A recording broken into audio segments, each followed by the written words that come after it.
Eh, bueno, ¿qué tal con todos? En esta ocasión nos acompaña el licenciado Pablo Caruso, un psicólogo destacado de Argentina, bueno, con el cual vamos a hablar de un tema muy interesante, que es psicología existencial. Sí, un tópico en el cual vamos a abordar muchas preguntas y una de las problemáticas pues, actuales, un problema subclínico, como lo puede ser también el vacío existencial. Un gusto, Pablo, que puedas estar aquí. Está apagado tu micrófono. Estaba muteado, ¿no? Arranco de nuevo. Sí, Bueno, Ítalo, muchas gracias por la invitación, muy cordial y bueno, un tema importante para abordar y un saludo a todos aquellos que puedan estar del otro lado.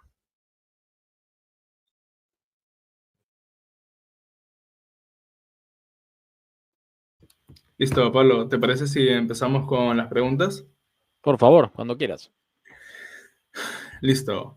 A ver, antes que nada, ¿no? Para tener un contexto general y que las personas se puedan ir informando y puedan ir entendiendo.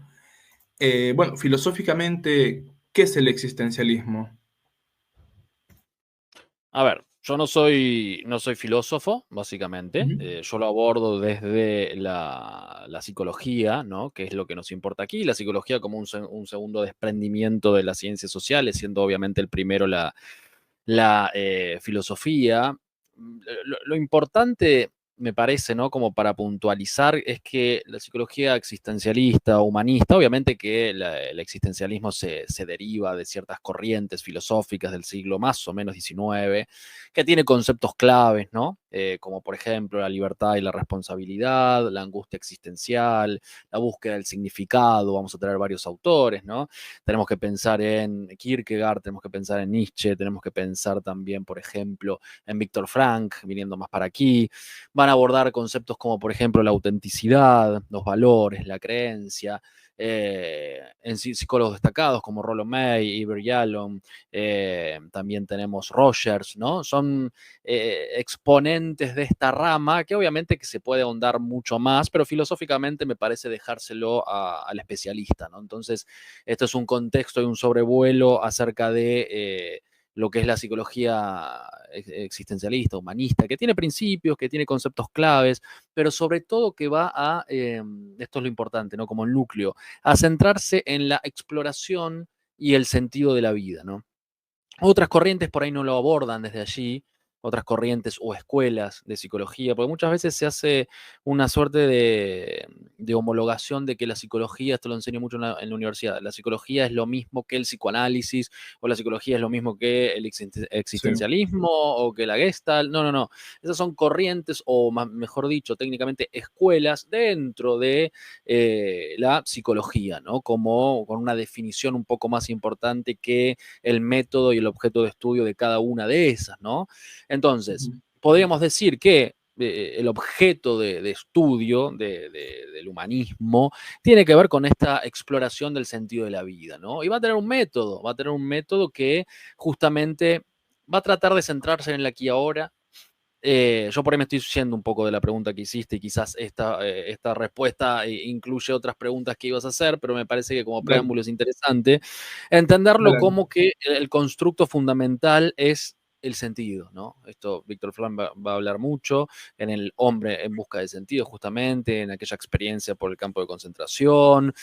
También lo podríamos ligar básicamente a lo trascendente, ¿no? Yo como psicólogo católico siempre lo abordo desde ahí porque me parece que queda muy corto solamente pensar al ser humano desde su carne o desde su materia o desde Ujú. solamente su razón, ¿no? Entonces me parece que hay algo muy importante que tiene que ver con la variable de la trascendencia, pero no todos forzosamente tienen que tener esa variable incluida en su vida, no forzosamente, obviamente que yo lo recomiendo, pero para aquellos que no lo tienen por algún motivo X, la psicología o la psicoterapia existencial va a poner el foco aquí. Entonces va a decir, ok, hay otras corrientes, como por ejemplo el psicoanálisis, que va a ir para atrás y va a tomar esas experiencias del pasado y las va a reelaborar y va a meterse mucho. Bueno, la psicoterapia existencialista va a decir, voy a agarrar algo de lo que las experiencias que tenés, pero me voy a centrar mucho más en el aquí y ahora, ¿no?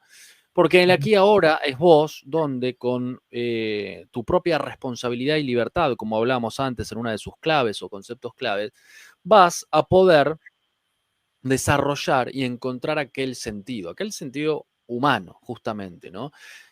¿Para qué? Para salir del vacío, para salir de la angustia que a veces uno no sabe por qué la tiene. Yo en eso estoy bastante de acuerdo, obviamente, ¿no? Le ligo la variable trascendente porque a mi entender nuestro sentido de vida está dado por la inscripción que Dios nos hace en nuestro corazón y la misión que nosotros tenemos como partes de un todo en este mundo. Pero si yo lo saco eso y me transformo en un psicólogo positivista o humanista, te voy a decir, no, bueno, vos tenés que encontrar este significado para justamente con tu libertad y responsabilidad, que son conceptos que, por ejemplo, Roger Scruton lo aborda, ¿no? La libertad y la responsabilidad. Bueno, él va a decir que el ser humano libre es aquel que tiene que ver con poder actuar, una responsabilidad, ¿no? Que tiene una responsabilidad, no es que la libertad viene a ser un liberticidio, un libertinaje, sino que tiene que ver con una responsabilidad intrínseca de la persona. Por lo tanto, me parece que a sobrevuelo algunos de los conceptos claves de la psicología humanista, con este desprendimiento, como hablábamos antes, de corrientes filosóficas de más o menos el siglo XIX, por poner un rango, ¿no? Eh, cronológico, es de donde va a provenir. Ujú. Perfecto, perfecta definición la acabas de dar, extensa, y creo que ya las personas que puedan estar escuchando ya más o menos van entendiendo por qué, cuál es el camino que vamos a tomar. Dentro de lo que dijiste, mencionaste muchas cosas. Una de ellas es justamente la libertad, ¿no? Incluso como algunos autores la definían. Entonces, tenía esta pregunta. eh, en las personas, ¿no? ¿En qué medida la sensación de libertad puede generar angustia o ansiedad, como lo llamamos? Es buena la pregunta, es buena la pregunta. Y es interesante reflexionarla, ¿no? Y los que están del otro lado la reflexionen, porque tiene un contenido filosófico también, no solamente psicológico.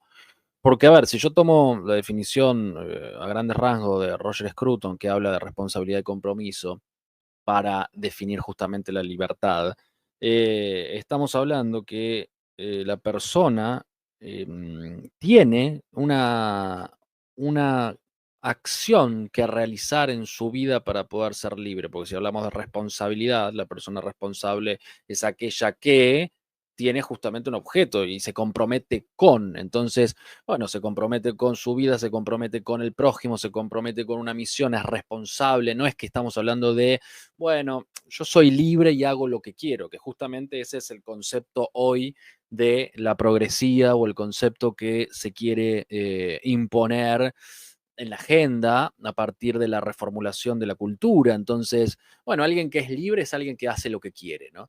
Alguien que es libre es alguien que puede cambiar de género, que puede acostarse con quien quiera, que puede hacerlo lo que le venga en gana, en el momento que le venga en gana. Y eso se monta, obviamente, en una decisión puramente emocional, donde el patos es lo que rige en ese momento, la sensación del momento, si tengo ganas lo hago, si no tengo ganas no lo hago. Y justamente yo lo veo a lo completamente opuesto. Esa persona no es libre. Esa persona está sujeta al estado emocional de turno. Esa persona está sujeta a la pasión de turno. Esa persona es una esclava justamente de eso. Entonces, por ejemplo, ¿por qué la religión, en este caso la que yo profeso, la católica, Ujú. promueve, en cierto sentido, un noviazgo en castidad, ¿no? O el celibato? Porque mediante esa práctica que hoy queda como algo completamente fuera de tiempo, vetusto y hasta casi ridículo, es porque la persona que puede dominarse a sí misma es aquella que es más libre.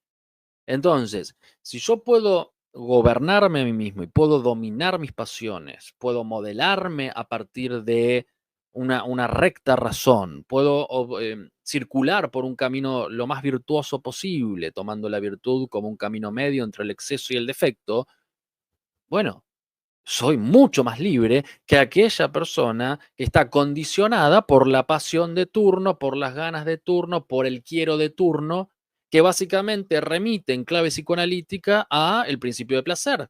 Y el principio de placer sabemos que son los niños quienes los ejecutan porque todavía no está instaurado el principio de realidad. Entonces, la persona es libre cuando hace aparentemente lo que quiere? Me parece que no, porque está sometido justamente a todas esas dinámicas internas que como no puede moldear, como no puede gobernar, a mí no me gusta mucho decir controlar, porque el control en general remite al miedo. Me gusta más poder gobernar, ¿no? Tener la posibilidad de ejercer una soberanía sobre el mundo, en este caso psíquico-emocional. Entonces, estoy muy de acuerdo con la definición de Roger Scruton, que incluye responsabilidad y Ujú. compromiso, pero no creo que la libertad que hoy se define, que es hacer lo que te venga en gana el momento que vos quieras, sea una libertad. En realidad es un como si de libertad, eh, oficiando de mirá lo cool o guapo que soy, que hago lo que quiero, y en realidad estás sometido, cual drogadicto, a la cocaína, en este caso la pasión de turno.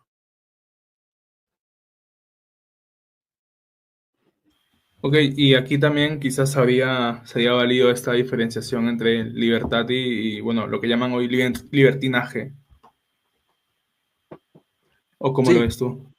sí, sí, sí, Ujú, sí, sí. Es lo que explicaba recién. Es decir, ujú, la correcto. libertad consta de esta definición o de estos elementos que componen la definición.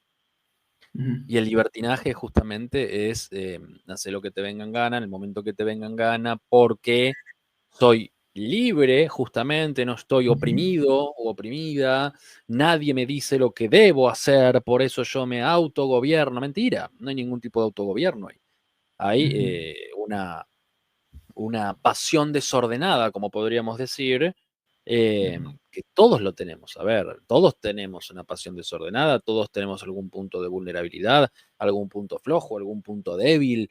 No es que uno por decirlo es que es perfecto, santo, no, no, para nada. Uno lucha contra esas cosas, pero una cosa es intentar verlo y otra cosa es consentir esa definición que después se transforma en un estado, ¿no? En un estado de transitar de aquel individuo. ujú, ujú. Este video está auspiciado por nadie. Así que suscríbete, dale like, comparte. Realmente apoyas muchísimo haciendo eso. Dicho esto, puedes seguir con el video. Em, Uno de los tópicos, bueno, sobre todo Heidegger, que habla del existencialismo, o una premisa existencial es que, bueno, somos seres para la muerte y hoy en día, ¿no? Si hablamos en temas de posmodernidad, pues eso se tiene más claro que nunca, ¿no? Bueno, sobre todo quizás aquellas personas que están un poco alejadas de la religión, en tanto que entramos en un nihilismo, ¿no? No hay nada para el hombre y solamente existe aquí y ahora. Actualmente, ¿no? Hablando aquí, el aquí y ahora, ¿cómo influye esta idea en la conducta, cómo influye en la conducta de las personas esta idea de que solamente existe una vida y de que somos seres para la muerte? Básicamente, en que como no hay un mañana, como no hay, insisto, un sentido de trascendencia o un para qué, la vida carece de contenido, ¿no? Está vacía porque bueno, somos un accidente. A ver, somos el resultado del azar, donde si estoy o no estoy es básicamente lo mismo. Por lo tanto, debo hacer lo que me venga en gana porque la vida es corta, ¿no? Entonces, el sentido de responsabilidad justamente no aplica para el cristiano, ¿no? La vida eterna justamente es aquello a lo que se aspira y la santidad es el último fin. Por lo tanto, uno intenta hacer lo mejor posible para agradar a Dios, obviamente, y para justamente llegar allí. La persona que carece de esta visión, eh, no tienen para qué. Es, bueno, y entonces, y mañana, ¿y para qué hago esto? ¿Y para qué trabajo? ¿Y para qué, no sé, tendría hijos? ¿Y para qué? ¿no? Se transforma en un sinsentido permanente, que justamente es lo que uno podría ver en la actualidad. Ese sinsentido que hace que una persona ni siquiera a través del sentido de la vista y de sentido común pueda definirse como varón o mujer, ¿no? Y también dentro, que yo esto generalmente lo critico un poco, ¿no? Pero dentro de la propia iglesia, me voy un poco de tema, pero me parece que viene al caso, hay Dale, miradas dale. de personas que básicamente no están de acuerdo con la diferenciación, por ejemplo, de Dios los creó varón y mujer, sino que no, lo que me venga en gana a mí, según la ideología perversa de turno, es lo que yo voy a creer y hasta a veces también transmitir.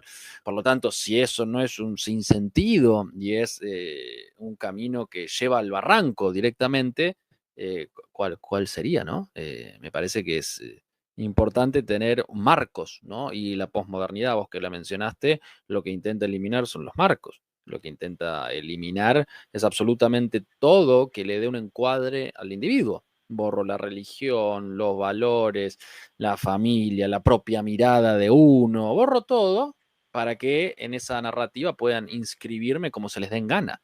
Entonces, aquellas personas que se ven, qué libre que soy porque hago todo esto, en realidad están siendo serviles a un otro que los está reinscribiendo porque los han borrado, entre comillas, ¿no? Y pareciese que vamos al concepto de la tabula rasa, pero eh, hay un conflicto ahí, hay un conflicto. Nos dicen a nosotros que estamos sesgados y dependientes de un Dios que no sé qué nos hace y nos somete, y en realidad todo lo que se busca es la mayor libertad posible.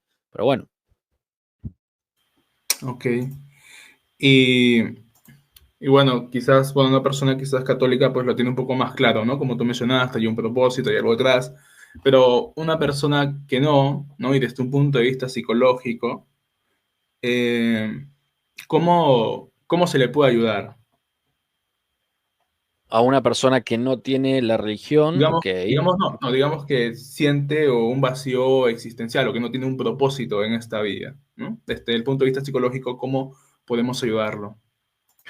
Bueno, ahí hay un punto importante que es una desconexión. Es decir, si lo ponemos en clave tecnológica, vos tenés un aparato que sería el router, el que te da el wifi, la señal, pero no tenés el password, no tenés la contraseña. Entonces, no hay manera de que se vincule de alguna forma porque no tenés ese medio. En mi mirada, en la persona es exactamente igual. Es decir, es que tenemos que pensarlo dentro de un marco, porque si nosotros lo pensamos desde que no tenemos nada y venimos por suerte, ¿no? Y que el ser humano va ¿cómo es? En un tronco golpeando de orilla a orilla, como diría cierto filósofo existencialista, claro, no tenemos ningún tipo de sentido. Entonces, ¿qué es lo que hay que hacer? Primero, generar la pregunta, ¿no? Generar la pregunta. ¿Vos tenés algún sentido aquí? ¿Venís para algo? No, yo creo que no vengo para nada, que bueno, que estoy en esta vida de suerte y que, bueno, eso es camino de la depresión directo, porque no tenés un qué, no tenés un cómo, no tenés absolutamente nada. Entonces, a esa persona hay que volver a reconectarla, reconectar razón con emocionalidad, verificar su historia, sus marcos conceptuales de entendimiento, no para implantarle, no lo voy a evangelizar en un proceso terapéutico, ¿no? Uno puede sugerir, obviamente, ciertas cuestiones en clave Ujú. psicológica, pero lo primero que hay que hacer es generar la pregunta, ver el resultado de esa pregunta y si el estado en el que está hoy esa persona, que seguramente es bastante negativo, eh, realmente sigue por ese camino o empieza a entender y comprender que no es lo mismo, que sí tiene algo para hacer, había que revisar la autoimagen personal, es decir, la estima, cómo se conceptualiza esa persona, cómo y las creencias que tiene. Bueno, es múltiple el abordaje, ¿no? Estoy mencionando solamente algunas cositas, pero yo te digo porque atiendo bastantes personas con esta problemática en un rango etario de 25 a 35 años, más o menos que es cuando se da. o cuando reaparece. ¿Por qué? Porque ya no es un niño o un adolescente, tampoco es una persona vieja, sino está en ese medio donde empieza a ver que hay otros que por ahí desarrollan ciertas áreas de la vida que él no o ella no, y se replantean: el trabajo me da plata, pero no me gusta cómo lo dejo porque tengo un buen nivel de vida, pero estoy vacío. Entonces, claro, y generalmente, cuando uno empieza a hacer una casuística, todas esas personas carecen de una variable trascendente, en general. En general. ¿Puede haber un cristiano que Ok, está perdido y angustiado? Obviamente que sí, sin lugar a dudas, pero en el fondo siempre hay algo que sostiene. ok, perfecto. Antes de pasar a la pregunta que tenía, Daniel nos pregunta, ¿no? ¿La religión dentro de la psicología para usted sería muy fundamental? Sí, o sea, no porque uno vaya a evangelizar o porque venga al espacio terapéutico y uno sea un sacerdote, no, no, no, para nada, sino que la variable de la trascendencia, bien entendida, no yéndose por falsas búsquedas, es sin lugar a dudas lo que va a dar ese sostén. O sea, la psicología, si querés, la creó Dios. O sea, no. A ver, la crea un ser humano a partir de. Me entienden a lo que voy, ¿no? Entonces, la psicología se queda corta en algunos momentos. Si no hay otra pata, si no hay otra variable que estén trabajando a la vez, se va a quedar corta. Se va a quedar corta. Y lo tenemos en los ejemplos donde se intenta resolver todo desde lo psicológico o desde lo filosófico. Bueno, de la pregunta, de super pregunta, de meta pregunta, y no se termina llegando muchas veces a nada. Y lo podemos ver en las vidas de los grandes filósofos de todos los tiempos. Ujú. Ok. Y bueno, esto se habla, se dice, ¿no? Que dentro de terapia, ¿no? No se debe mezclar religión y todas esas cosas, ¿no? Y quizás por ahí viene Los que esa vienen a mí pregunta. ya saben lo que hago. O sea, Ujú, está completamente visible lo que yo hago, y ujú, la verdad, tengo muchos pacientes que son ateos y que no, que hasta que, no digo que blasfeman contra Dios, pero no están de acuerdo y vienen igual. O sea, porque se trabaja solamente lo humano. No es que, bueno, te voy a implantar y rompo la neutralidad famosa valorativa donde yo pongo mis creencias en vos. No, a ver, todo el mundo sabe lo que hago, pueden entrar en ujú, mi contacto, en redes sociales, lo que sea, saben lo que hago. Saben lo que pasa cuando vienen aquí. Entonces, ahí está la ujú, libertad de venir o no venir. Y en el caso de que seas un ateo y querés venir igual, pero bienvenido, porque no se va a tocar la cuestión religiosa. No se va a tocar. ujú. A lo sumo uno puede Ok, preguntar, ¿por qué esto? Ah, porque tal. Bueno, listo, está bien, trabajemos lo humano, ujú. sin lugar a Perfecto. dudas. Ujú. Perfecto, creo que ya esa parte quedó con esto muy claro. Ahora, dentro de lo que mencionaste al inicio, hablaste un poco de Víctor Frank. Bueno, que puede ser, conoce un poco más sobre esto de su logoterapia, ¿no? ¿Tú qué opinas de su enfoque que tiene? La verdad que es un enfoque como hablaba antes, ¿no? De esa búsqueda, de ese sentido, es decir, ese faro, ese norte que a uno le genere justamente salir de la angustia, salir de todo aquello donde esté inmerso que no sea positivo, que no sea bueno, que lo lleve cada vez más hacia la bancarrota. Entonces, me parece que el trabajar con variables como la búsqueda del sentido, lo auténtico, la angustia existencial, la libertad, la muerte, me parece que es positivo, y que la logoterapia va en búsqueda de eso, ¿no? De encontrar esa semilla de sentido, de significado, que justamente signifique la propia vida, que la inscriba de alguna manera, porque aquel sentido que no está es como una hoja en blanco, ¿no? Y Ujú, por eso, culturalmente, y desde los grandes ingenierías sociales que están presentes, se busca reinscribir a partir de borrar un significado anterior. Si yo todo el tiempo estoy diciendo que la religión es mala, que esto, que lo otro, fomentando ideologías que son ateas, que son contra, bla, bla, bla, bla, bla, termino en personas vulnerables que no tienen una buena base, borrando, entre comillas, aquello que se ha inscripto, ya sea por la escuela, la familia, el pasaje de información de generación en generación, etcétera, y voy a inscribir como yo quiero. ¿Cuál es la inscripción? Lo que hablábamos en la primera parte, ¿no? La libertad es sinónimo de libertinaje, hacer lo que vos quieras, sé quién vos quieras ser, eh, definite como quieras, etcétera. Por lo tanto, me parece que ir a encontrar, ¿no? Este sentido va a decir, como es Víctor Frank, es crucial para superar el sufrimiento y básicamente alejarte de la angustia, ¿no? Y generar esa paz interior que tanto se buscaría. Ok. Ahora, existen actualmente, bueno, se habla de, te habrás escuchado tal vez, terapias de tercera generación, Sí. tales como la terapia de aceptación y compromiso. Exacto. Correcto, correcto. ¿Cuál es tu punto de vista de este, ¿no? ¿Y qué diferencia podemos encontrar con la logoterapia de Víctor Frank? Ya que también ACT suele tocar estos temas sobre los valores en la vida y demás. Sí, yo tengo una pequeña divergencia con estas terapias de tercera generación, pero porque voy en clave más espiritual. Tiene mucho basamento en el budismo y en el orientalismo, entonces yo por eso obviamente que no la voy a recomendar. Para el que no sabe, yo lucho contra la New Age desde hace mucho tiempo, como la batalla cultural, en este caso sería la batalla contra la New Age. Eh, entonces, no lo recomiendo porque en general, tienen ese basamento, ¿no?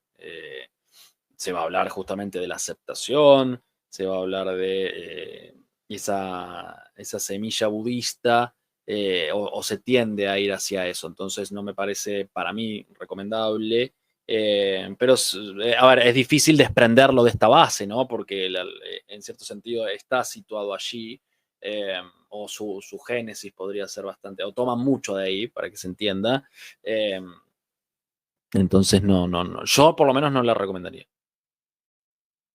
Ujú. Y bueno, dentro Como de la ACT, lo psicología, que... perdón, como la psicología positiva, ¿no? Es como muy, perdón que te agregue esto, ¿no? Es como Dale, muy, en dale. cierto sentido, coaching. Ok. Aquí ahora, lo único que importa es el ahora, sé vos quién querés ser, lo Ujú. positivo. Bueno, sí, está bien, pero el ser humano coexiste con la angustia. El ser humano coexiste con una realidad. El ser humano está permanentemente interactuando, ¿no? Con estados buenos, positivos, con estados más negativos. ¿Por qué? Porque hay situaciones de la vida que nos llevan a ciertos estados muchas veces. Obviamente que uno tiene que trabajar su núcleo interior para que, independientemente del evento externo, uno pueda estar parado lo mejor posible. Pero solamente, bueno, miremos lo positivo, muy motivacional. Eso no significa que vamos a estar todo el tiempo mirando la angustia, ¿no? Pero, a ver, una de las características de la psicología humanista tiene que ver con no pensar al paciente como un enfermo, ¿no? Pensarlo Ujú. como una persona que puede generar crecimiento, y que tienen básicamente capacidades inherentes y al no estar determinados por nada, pueden Correcto. justamente ser. Sí, en cierto sentido, sí, no podemos pensar solamente al Ujú. paciente como alguien enfermo, porque muchas veces viene una persona que no tiene una patología tipificada y que Ujú. quiere crecer en el... Bueno, perfecto, sí, obviamente que sí, en eso sí estoy de acuerdo. Y otro de los puntos que va a definir Caldentey en 1992 va a ser justamente ver a la persona en su definición como sana, ¿no? Entonces, ingresar desde ahí, estudiar a la persona sana, en clave de psicología humanista, que es lo que nos convoca hoy aquí, y no tanto desde otras vertientes que van justamente más al Ujú. sufrimiento, etcétera. Ujú. Respecto a lo que mencionabas sobre ACT, ¿no? Y su vínculo con el budismo, pues exactamente creo que estamos hablando sobre el mindfulness, ¿verdad? Mindfulness es, podemos decir, la princesa del mercado del psicólogo, a ver, ¿cómo lo defino? ¿No? Moderno. eh, a ver, tengo que entrar en tengo que entrar en algo un poquito más abajo. La formación de los psicólogos en general Ujú. están matizados o atravesados por ideologías actuales y por ideas políticamente de izquierdas en general. Así que la facultad de psicología, la facultad de filosofía o de ciencias sociales. No puedo, al hacer este análisis, dejarlo de lado. ¿Por qué? Y porque si nosotros estamos pensando en que un profesional va a aplicar, por ejemplo, el mindfulness. Ay, pero el mindfulness es de izquierda. No, no, no, no. Entiéndame el análisis.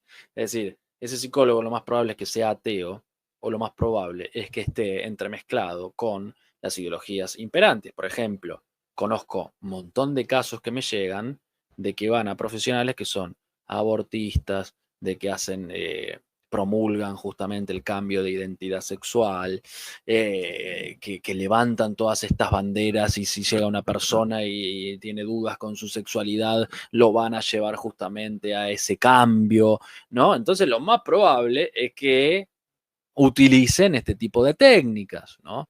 Ahora, vos agarrás un psicólogo cristiano, un católico, que está más parado en esa línea, y no lo va a usar en general, a menos que esté confundido, obviamente, ¿no? Eh, por lo tanto, no puedo dejar de entremezclar cuál es la génesis de la formación y después la aplicación práctica de los profesionales en general, en este caso.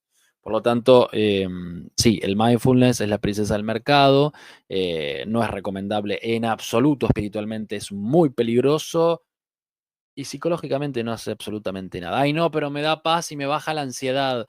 Sí, está bien. Si le utilizás la Ujú. respiración diafragmática, también te puede bajar la ansiedad, y a veces está también estudiado que te genera más ansiedad y te genera un efecto rebote. Entonces no se puede Ujú. utilizar en algunos pacientes la respiración, o lo utilizan mal. Eh, pero sí, está de moda, y después ese mismo psicólogo probablemente te mande a que tomes flores de Bach, y quizás después te mande a que hagas, como tenés algún problema familiar, una constelación, y es más de lo mismo. Estamos hablando que es más de lo mismo, Ujú. Ujú. Ok, ¿no? entonces podríamos decir que quizás un psicólogo que se siente católico, ¿no? En caso estuviese aplicando mindfulness, pues habría una incongruencia respecto a lo que defiendo, respecto a su fe. Totalmente. Ok. Totalmente. O sea, y esto básicamente es muy común, esa incongruencia o esa inconsistencia entre aparentemente la definición de lo que vos aplicás y, en este caso, los métodos que utilizás. Pero hay una gran confusión, y como decía hace un rato, y mencionaba hace un rato ciertos ejemplos de personas supuestamente creyentes católicas que no se está de acuerdo con la diferenciación de los sexos que Dios ha creado. Entonces, ahí Ujú. ya se está entremezclado básicamente con lo ideológico una vez más. Ujú. Bien, bien, bien, perfecto. Entonces, este tema lo vamos por cerrado. Tenía otra pregunta antes de hablar de esto, porque esto surgió. Eh, bueno, cuando hablamos de ansiedad y depresión, sabemos que son temas o términos clínicos como tal, pero que su existencia clínica no existía quizás hace mucho tiempo, sino que se entendía, como tú lo mencionaste, ¿no? Son situaciones con las cuales el hombre convive, ¿no? Correctamente. Ahora, de pasar a ser, de ser problemas o condiciones existenciales a pasar a ser problemas clínicos, que, bueno, trastornos mentales como tal, ¿no? ¿Cuál es tu percepción o tu opinión respecto a ello? ¿No? A ver, en la época victoriana de Freud existía la histeria de conversión. Hoy es difícil ver una persona que sufra una histeria de conversión, por ejemplo. Hay patologías que son coyunturales del contexto, no, no es lo mismo eh, cómo se vive hoy en el mundo moderno barra posmoderno que cómo se vivía en 1800, ¿no? Entonces, cuando nosotros hablamos de ansiedad, entiéndanlo del otro lado como nerviosismo para que no dar toda la definición y ahondar en eso. Y la depresión como una mirada nostálgica, una mirada carente justamente de sentido, una mirada pesimista, ¿no? Una mirada negativa de mí mismo, negativa de los demás, negativa del mundo. Y la ansiedad como esa incapacidad para estar en el ahora y mirar el futuro con aprehensión y preocupación, ¿no? Lo defino un poquito para ir más allá de un simple nerviosismo que podría ser un síntoma. Entonces, a ver, no es lo mismo los tiempos históricos, obviamente que se fueron desarrollando también organizaciones que fueron estudiando distintos casos para que los profesionales podamos tener un lenguaje en común, entonces se crean los manuales diagnósticos. Después se ingresa como todo, ¿no? Los intereses políticos, ideológicos, económicos, entonces, claro, van sacando trastornos que antes había, ahora ya no los hay más, entonces, bueno, lo que era un trastorno de identidad sexual, después una disforia de género, después en cualquier momento te lo van a sacar. ¿Por qué? Y ya sabemos por qué, ¿no? Porque hay una agenda por detrás que pone dinero. Entonces, no podemos aislarlo, o sea, cuando uno analiza, análisis significa dividir en partes, ¿no? Obviamente, lo vas extrayendo para poder observarlo y estudiarlo, pero después la vida es un rejunte de cosas. Por lo tanto, sí, son cuadros clínicos. Hoy la OMS lo ha estudiado. Hay altísimos porcentajes de ansiedad y depresión, ni hablar pospandemia, y la OMS justamente no es una de las organizaciones santas de mi devoción, ni más ni menos, ¿no? Es un problema en sí mismo, pero bueno, hay resultados objetivos, ¿no? Hay una porción muy grande de la sociedad a nivel mundial que, no me acuerdo ahora los números en detalle, pero que padece ansiedad y depresión. Te diría que de 10 casos que uno recibe, 7, por ser benévolo, son ansiedad o depresión. Después, obviamente, que tenemos casos distintos, pero o hay comorbilidades. Entonces, me parece que tiene que ver con un tiempo histórico, con, a ver, los humanistas van a hablar de 4 reinos, ¿no? Y uno de esos reinos justamente tiene que ver con lo social, ¿no? Lo real, lo social, la persona, las ideas. Entonces, lo social, el hacia dónde va el mundo, influye en esta interacción entre el sujeto, ¿no? y la sociedad. Y vivimos en una sociedad consumista, acelerada, eh, nihilista, que pone permanentemente el foco en lo que vendrá. Y bueno, hay gente que ahí se pone ansiosa, se genera un trastorno, se va un pánico muchas veces, y otros que no pueden gobernar esto y después tenés que ver la historia personal, etcétera, y se van para atrás, y la depresión y un montón de cosas. Entonces, tenemos que entenderlo un poco de esta manera.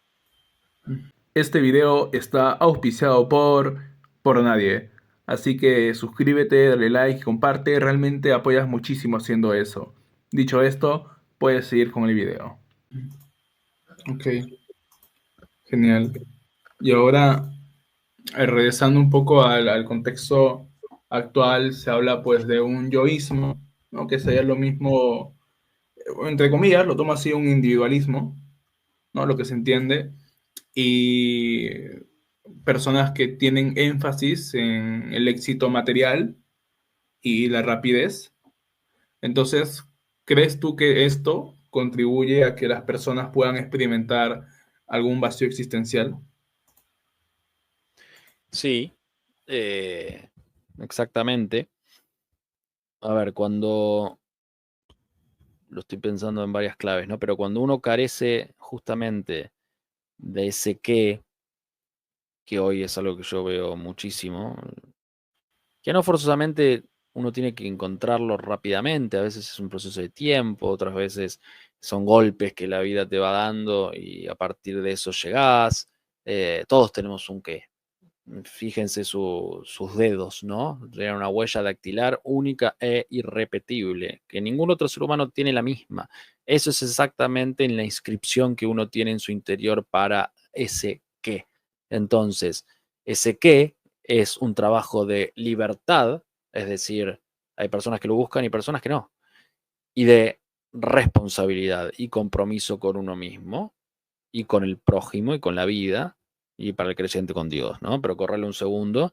Entonces, cuando uno no tiene eso, lo más probable es que intente encontrar un sentido o significar los objetos, por ejemplo, las situaciones, para tener la posibilidad de transitar ese como sí de sentido. Entonces se cae muchas veces en el consumismo, en los entretenimientos desmedidos, en los consumos problemáticos, porque tiene justamente la angustia es algo intolerable. Entonces, como la angustia es algo intolerable y en su definición es inespecífico, no se sabe bien de dónde proviene, y a nadie, a ninguno nos gusta conectar con ¿a quién le gusta conectar con la angustia? A nadie, es más fácil prender la tele, o sea, es más fácil mirar Sí. el celular y scrollear en Instagram indefinidamente, y todos lo hemos hecho y todos lo hacemos en algún momento, es lógico, que ir a conectar con la angustia y ver qué pasa sin caer en una rosca sin sentido que muchas veces se genera donde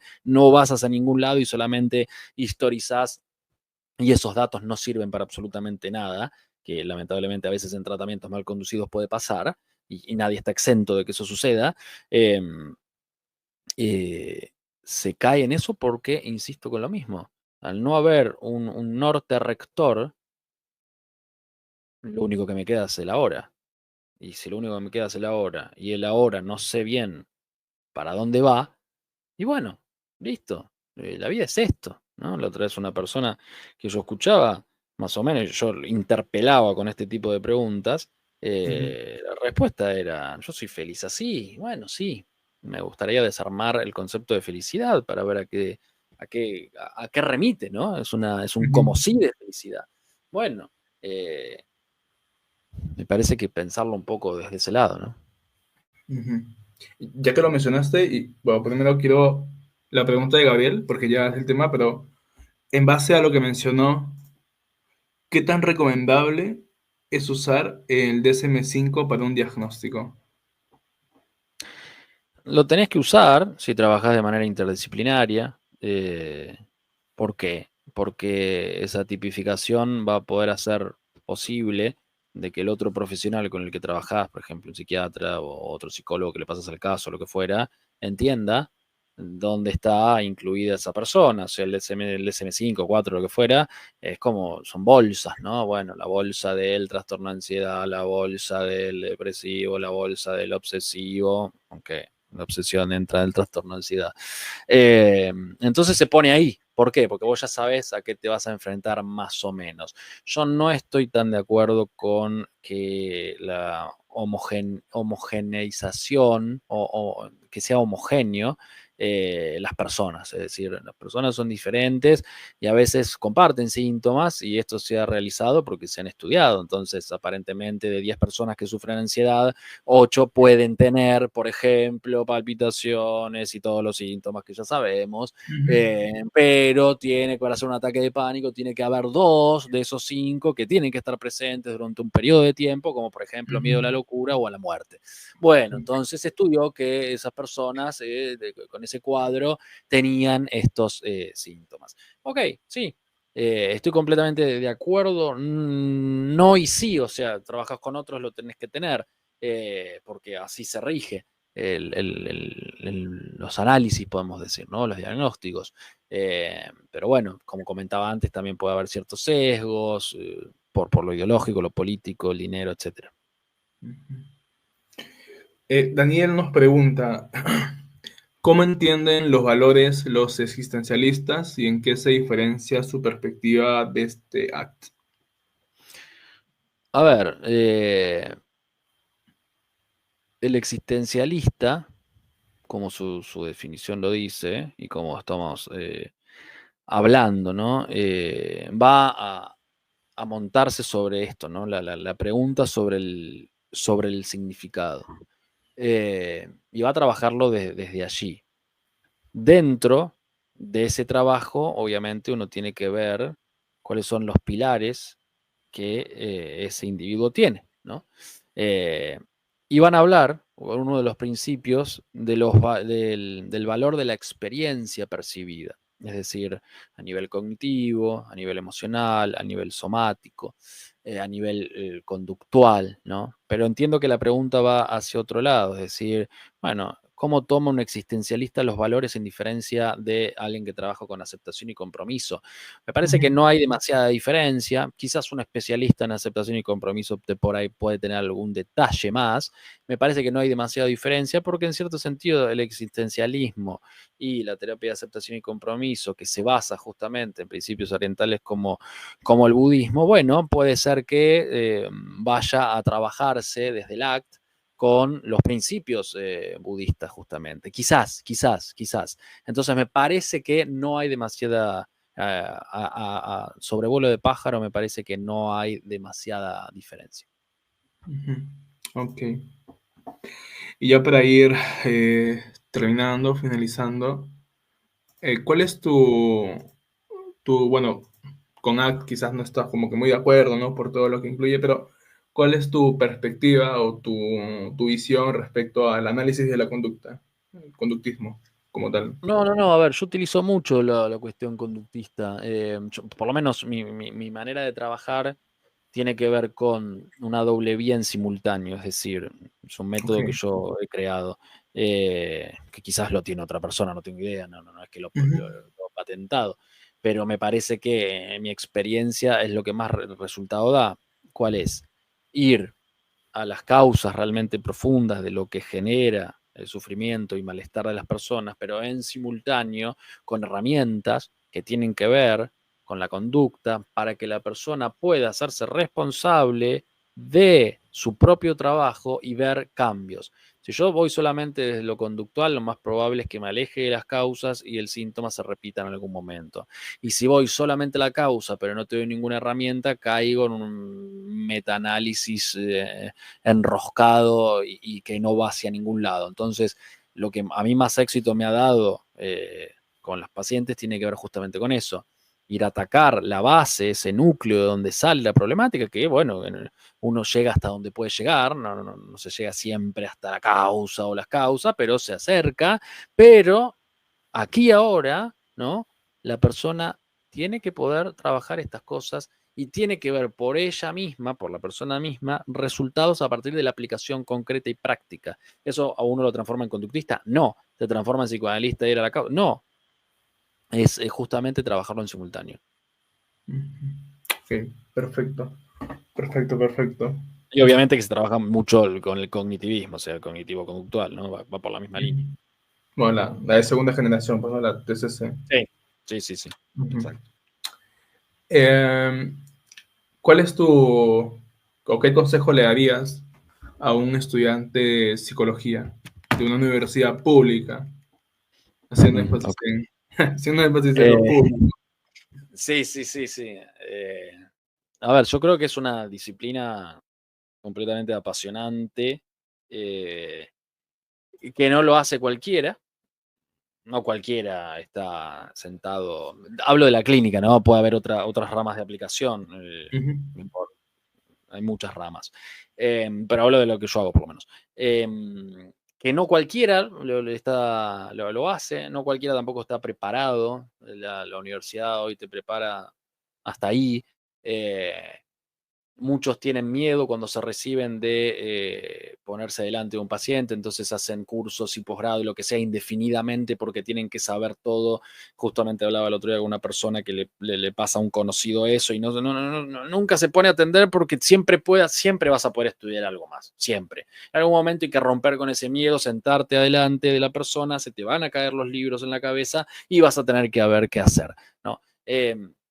También hay que confiar en las propias capacidades. Es decir, si yo lo pongo en clave de lo que decía al inicio, en clave también espiritual. Es decir, si me voy a correr lo espiritual un segundo para no meter a Dios. Pero si uno tiene ciertas habilidades y talentos, el marco universitario no deja de ser un marco. Vos vas a tener la aplicación de tus habilidades y talentos, por ejemplo, una persona que sea sensible, intuitiva y que tenga escucha y que esté dispuesta al trabajo con la persona, bueno, ya tiene esos talentos. Después recibe información, que la facultad es recibir información, y lo aplicás, ¿no? Y lo aplicás. Pero hay que basarse también en esas cualidades, en las cualidades que la persona tiene. Y para eso uno tiene que poder conocer cuáles son sus cualidades.